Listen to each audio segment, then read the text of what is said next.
have one video out of me doing a canvas that is a black canvas with white design, and this one is the inverse of a white canvas with black design.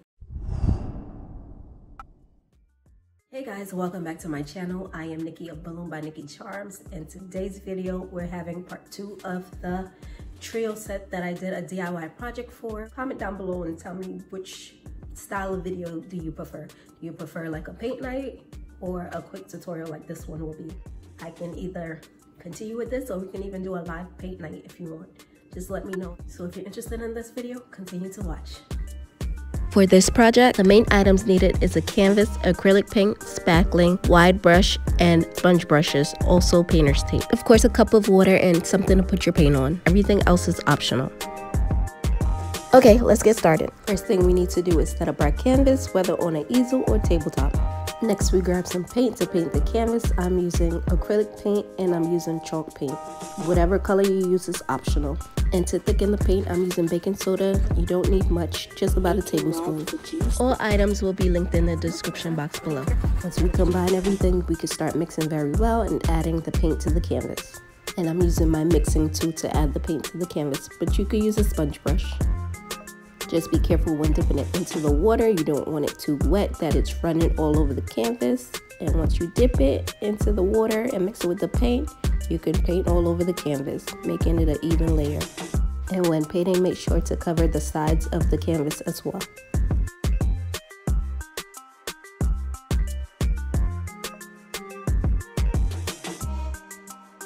Okay, round 2. I know I'm just painting the canvas white, but you want to add a little texture to your canvas, so that's why I'm adding a second layer. Next, we want to use some masking or painter's tape to tape off the edges. This will help you keep your design in the center of the canvas and prevent you from going across the borders.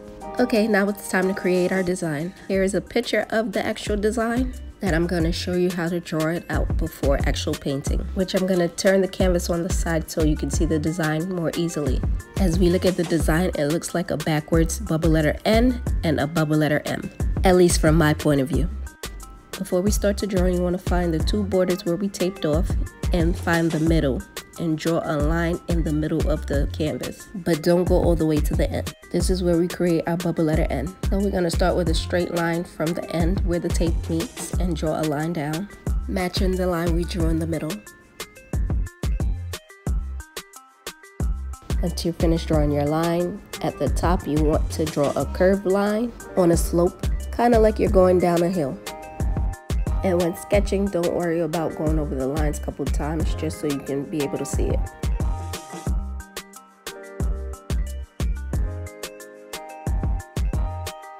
And make sure your edges are curved and touching the borders. Once you've done that, connect it back to the straight line, and then we move on. You can always pause the video if you need to.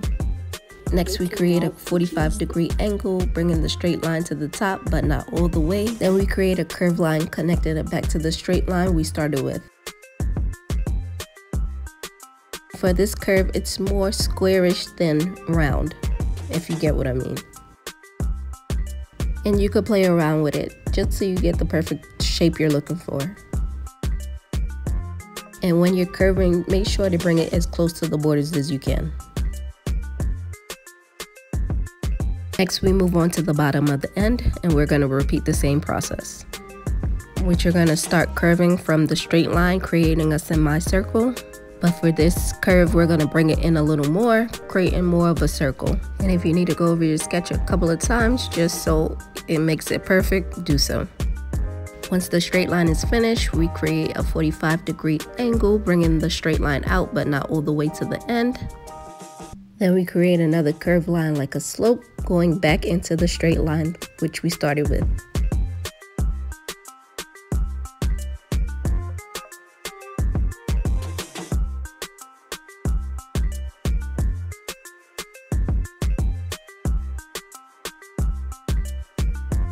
And here goes your backwards N. Let me know in the comments if you can see it. Now we're moving on to the M, and we're starting back in the middle. So we're starting off with a slight curve, not all the way to the top, but closer to the top, overlapping the N.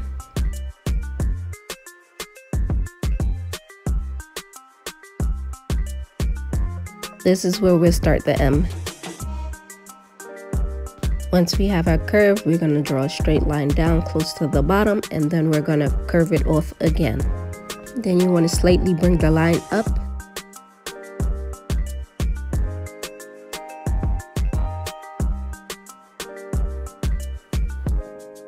Then we create another angle and curve the line once again. It should be a deep curve like a letter U.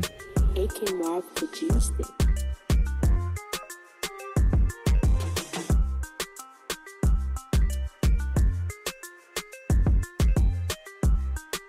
Once we create that, we repeat the same process once again. An angle and another curved line. And make sure that your curve is hitting close to the border.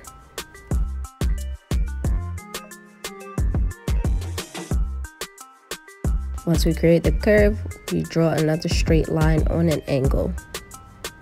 So it isn't going all the way up straight until you reach the top.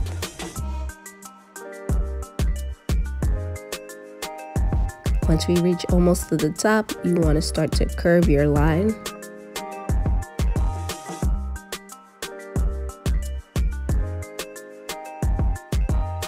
So there should be a slight curve between the border and your line.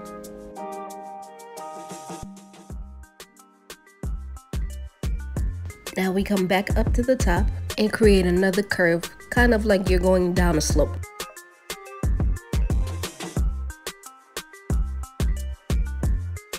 So it's like a curve going into a slanted line, and then you want to stop kind of in the middle.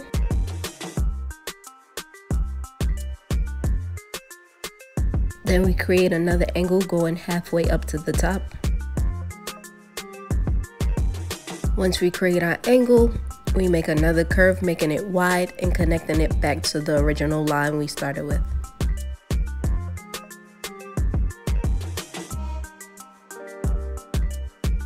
And you just want to make sure that it's overlapped, which I later noticed that is not necessary because we're going to paint over it. So it's okay if you make a straight line in the middle. It doesn't have to overlap. And at this time, you want to go over any imperfections and fix the design to your liking. Here's the final results. Can you see the N and the M? If you're doing the trio set, you want to kind of match each sketch to each other to make sure that it looks about the same. Here's my version compared to the original. Okay, our next step is to paint the design. I'm using black acrylic paint. You could use whatever you please. And we use the smallest sponge brush we have so we can outline. And all we do is dab our brush into the paint and follow along the sketch. Just make sure not to add too much water to your brush because you do not want your paint to run.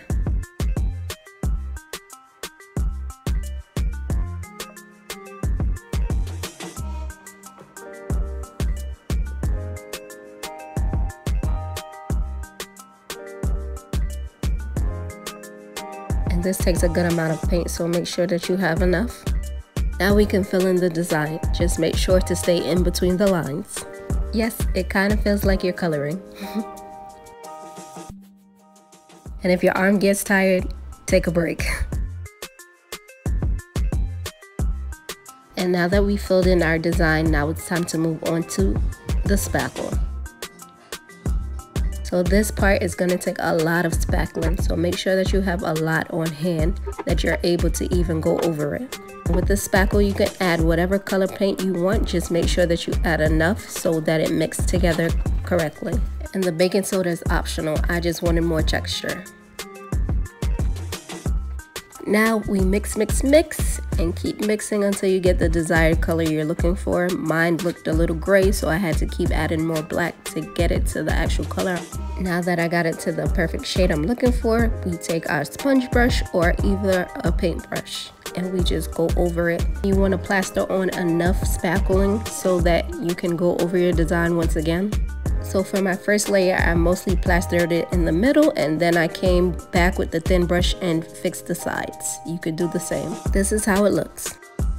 Now we go back in for the second time and create a design. And I'm just designing it by just creating little lines, like curved lines, going in the same direction, working my way to the bottom. And when creating the design, you should have enough spackling on your brush so that it easily glides through, like to the point that you should have extra spackling on your brush that you need to wipe off. This is where you put your creative juices to the test and create something beautiful. Here's my design, and tag me at BalloonDNC so I can see yours. Don't worry, we're almost finished. This is the last step, removing the tape and just cleaning up the edges. I'm going in with some paint and some baking soda just to add to the edges and smooth it out. So the tape cut off some of the curved edges, so I'm just going back in with my paintbrush and curving it out, but not overdoing it.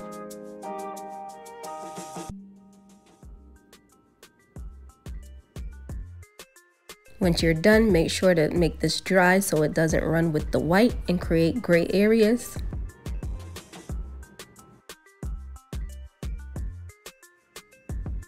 Now we can go in and clean up the outer area of the canvas once it's dry. I'm using my chalk paint, my paint, and baking soda once again. And I'm just covering any imperfections, any black spots I see. And we're done.